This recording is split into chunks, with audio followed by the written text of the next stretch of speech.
Сәлем достар, менің YouTube каналыма қош келдіңіздер. Бүгін осындай өте дәмді чебуректің рецептімен бөлісіп отырмын. Бір жасағаннан идеальный шығады, қамыры қытырлап, ішіндегі фаршы өте сочный болып шығады. Алдымен ыстық суымызға сұйық майымызды құямыз. Содан кейін тұзымызды салып, ергенге дейін араластырып аламыз.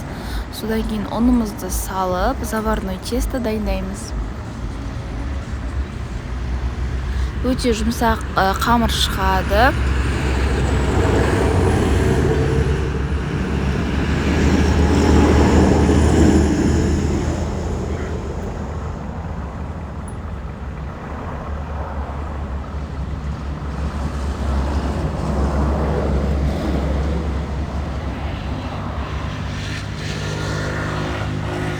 Осындай жұмсақ қамыр шығады. Пакетке салып 10-15 минутқа холодильникке салып тұрсаңыздар болады. Фарштарыңыз дайын болам дегенге дейін пиязымызды үккіштен өткізіп аламыз. Фаршымыздың үстіне салып, тұзымызды, бұрышымызды салып, барлығын алдымен қасықтың көмегімен, содан кейін қолдың көмегімен жақсылап араластырамыз. Біркелкі тұзы, бұрышы барлығы араласқанға дейін.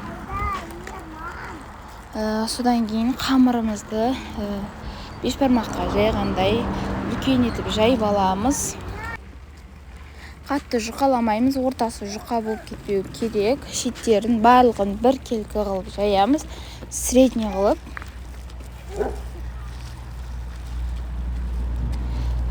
Маған осылай ыңғайлы болғаннан кейін осылай жасадым. Сіздер кішкене қамырды кесіп алып, домалатып жайып жасаңыздар да болады. Кішкене формасы менікінің үлкендеу болды. Сіздер қонаққа жасасаңыздар, кішкене кішірек етіп жасасаңыздар болады. Осылай орташа қалыңдықта жайып алдым.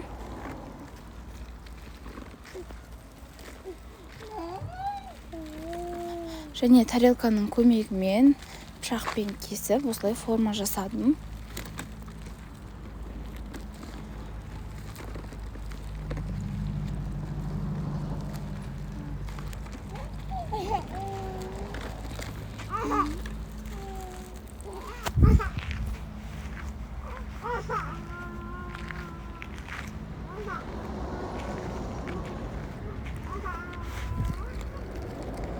Фаршымызды салып, қасықтың көмегімен осылай жұқалап жайып аламыз.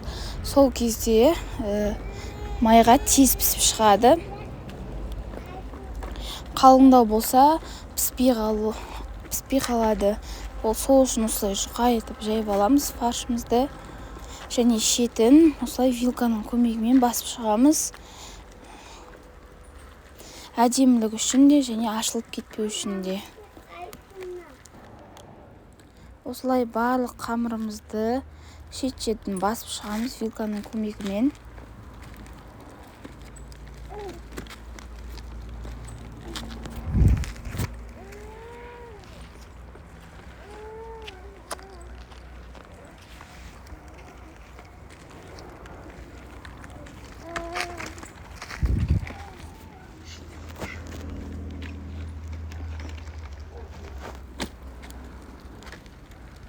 Осымен чебуректарымыз дайын.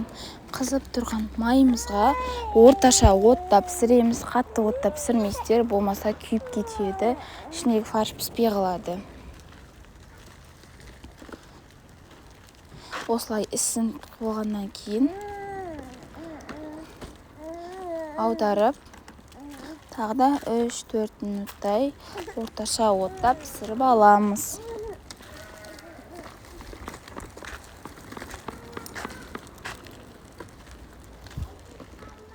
Осындай әдемі қызарғаннан кейін ала берсеңіздер болады. Осылай әдемі чебуректарымыз дайын болды. Жасап көріңіздер, өте күшті болып шығады. Сіздермен болған Гүлдана ас болсын. Менің YouTube каналыма жазылып, подписка, лайк, комментарий жазып кетіңіздер.